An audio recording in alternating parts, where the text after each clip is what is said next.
여러분, 솔직하게 질문 하나 드리겠습니다. 지금 여러분의 통장 잔고를 보시고 마음이 편안하십니까? 아니면 불안하십니까? 주변을 한번 둘러보십시오.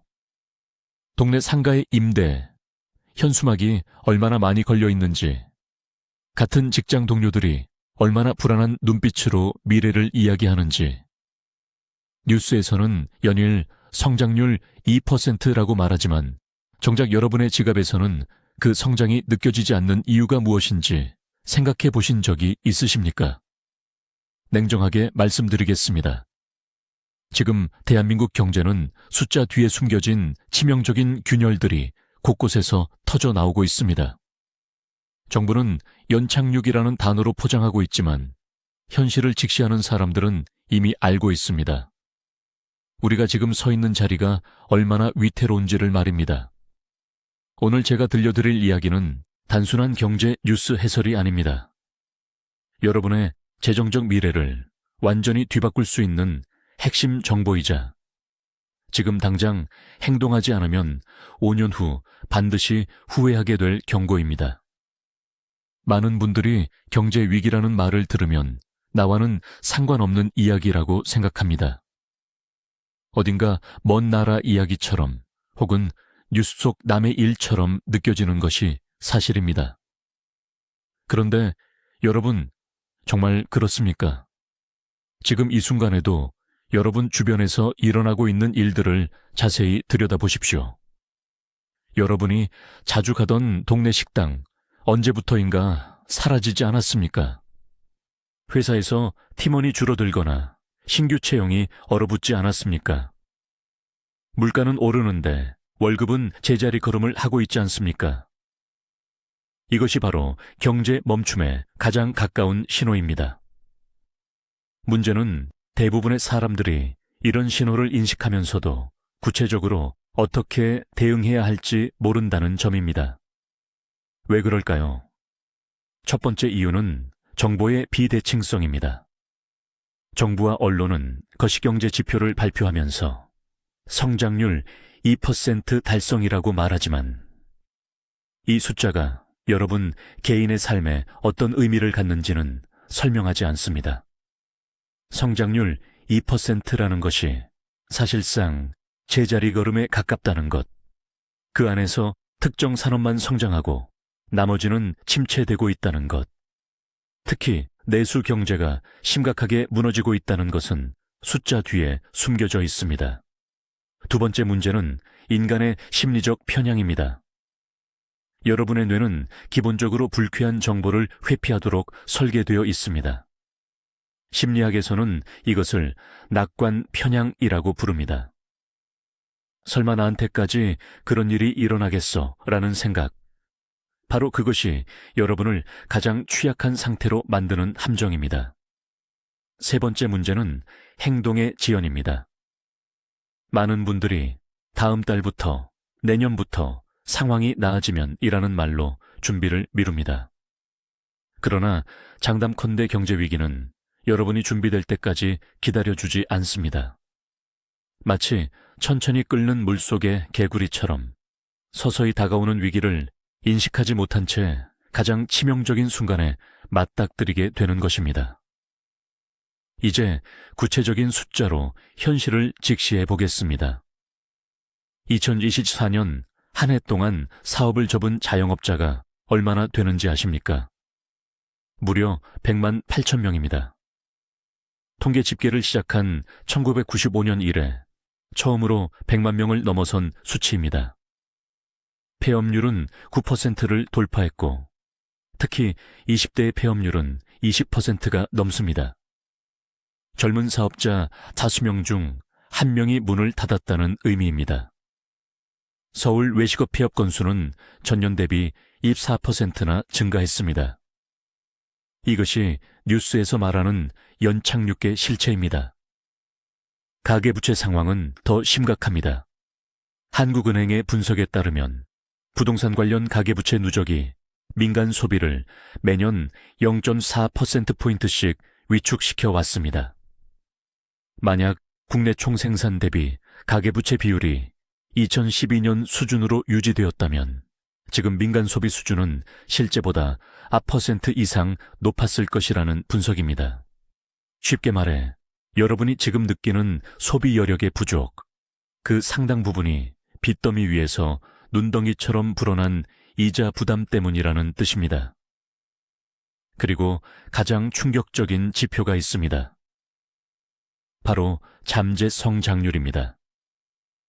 잠재 성장률이란 한 나라의 경제가 인플레이션 없이 달성할 수 있는 최대 성장률을 의미하는데 2000년대 초반 5%대였던 한국의 잠재 성장률은 지금 1%대 후반까지 추락했습니다.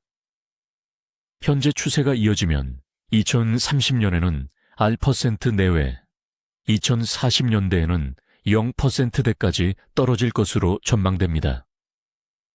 여러분의 모습은 어떻습니까? 이 숫자들 속에서 자신의 현실을 발견하셨습니까? 왜 이런 일이 벌어지고 있는 것일까요?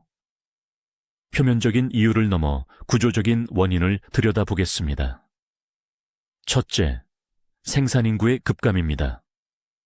생산 연령 인구는 2019년 3,763만 명을 정점으로 이미 감소세에 접어들었습니다. 2030년까지 320만 명, 2040년까지 곧 10만 명이 추가로 감소할 것으로 예상됩니다.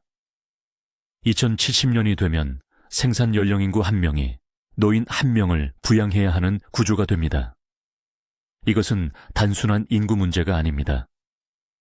세금을 내고 소비를 이끄는 주체가 줄어든다는 것, 그만큼 경제의 엔진이 꺼져간다는 것을 의미합니다. 마치 달리는 자동차의 연료가 서서히 바닥나는 것과 똑같습니다.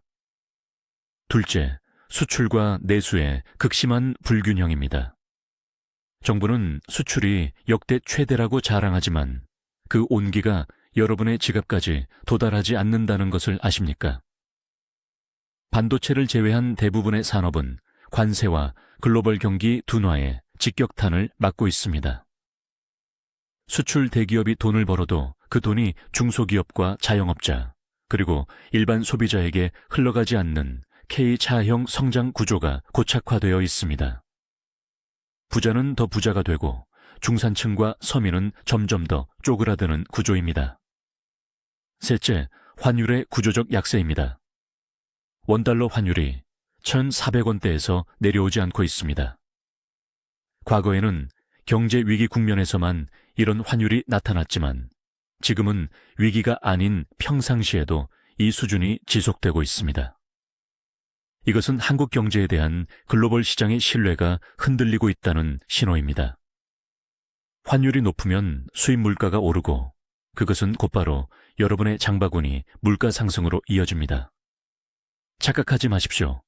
이런 상황에서 가만히 앉아 기다리면 저절로 나아질 거라고 생각하시면 안 됩니다.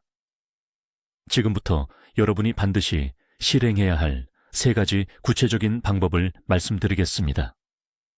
첫째, 최소 6개월분의 생활비를 비상금으로 확보하십시오. 왜 6개월입니까? 경기 침체가 본격화되면 일자리를 잃거나 수입이 급감하는 상황이 평균 3개월에서 6개월 이상 지속되기 때문입니다. 지금 당장 여러분의 월 고정 지출 목록을 작성하십시오. 월세, 공과금, 식비, 보험료, 대출 이자, 이 금액들을 모두 더한 뒤 6배를 곱하면 그것이 여러분의 최소 비상금 목표입니다. 월 지출이 200만 원이라면 1,200만 원, 300만 원이라면 1,800만 원입니다. 이 돈은 주식이나 부동산에 넣어두면 안 됩니다. 종합자산관리계좌나 머니마켓 펀드처럼 언제든지 꺼내 쓸 수 있는 곳에 보관하십시오. 매월 급여의 10%를 자동이체로 설정해서 강제로 모으는 것이 가장 확실한 방법입니다. 둘째, 부채를 적극적으로 줄이십시오. 지금 한국의 국내 총생산 대비 가계부채 비율은 세계 최고 수준입니다. 금리가 조금만 올라도 여러분의 이자 부담은 눈덩이처럼 불어납니다. 특히 변동금리 대출을 가지고 계신 분들은 지금 당장 고정금리 전환을 검토하십시오. 신용카드, 리볼빙, 카드론, 고금리 대출부터 우선적으로 갚아나가십시오. 부채가 있는 상태에서 투자를 하는 것은 새는 배에서 물을 퍼내면서 동시에 물을 붓는 것과 똑같습니다. 2026년 올해 안에 여러분의 총부채를 최소 20% 이상 줄이는 것을 목표로 삼으십시오. 셋째, 수입원을 다각화하십시오. 하나의 월급에만 의존하는 것은 가장 위험한 재정 구조입니다. 경제 위기가 오면 가장 먼저 타격받는 것이 직장인의 일자리이기 때문입니다. 지금부터 부업이나 투잡을 진지하게 고민하십시오. 여러분이 가진 기술이나 지식을 온라인으로 판매할 수 있는 방법, 주말이나 퇴근 후 시간을 활용할 수 있는 수익 활동 혹은 소액으로 시작할 수 있는 투자 학습까지 모두 포함됩니다. 중요한 것은 당장 큰 돈을 버는 것이 아니라 주 수입원이 끊겼을 때 버틸 수 있는 대안을 미리 만들어 두는 것입니다. 주의하십시오. 부업을 한다고 해서 당장 본업을 소홀히 하면 안 됩니다. 본업에서의 안정성을 유지하면서 점진적으로 수입원을 늘려가는 것이 핵심입니다. 자, 이제 선택은 여러분의 몫입니다. 지금 이 영상을 보신 후 두 갈래 길이 있습니다. 첫 번째 길은 이 이야기를 듣고 언젠가 해야지 라고 생각하며 평소처럼 살아가는 것입니다. 익숙하고 편안한 길입니다. 하지만 이 길을 선택하신다면 5년 후 여러분은 오늘 이 순간을 후회하게 될 것입니다. 준비 없이 맞이하는 위기는 여러분의 재정뿐 아니라 가족, 건강, 그리고 인생 전체를 흔들어 놓을 것입니다. 두 번째 길은 오늘, 지금 당장 첫 번째 행동을 시작하는 것입니다. 불편하고 귀찮을 수 있습니다. 하지만 이 길을 선택하신다면 위기가 왔을 때 여러분은 준비된 사람으로서 오히려 기회를 잡게 될 것입니다. 역사적으로 모든 경제 위기 후에는 부의 대이동이 일어났습니다. 그 이동의 방향은 준비된 자에게서 준비되지 않은 자로 흘러갔습니다. 여러분은 어느 쪽에 서시겠습니까? 움직이십시오. 지금 당장. 이 영상을 끄시는 순간 핸드폰을 열어 비상금 계좌를 개설하십시오. 그것이 여러분 인생을 바꾸는 첫 번째 행동입니다.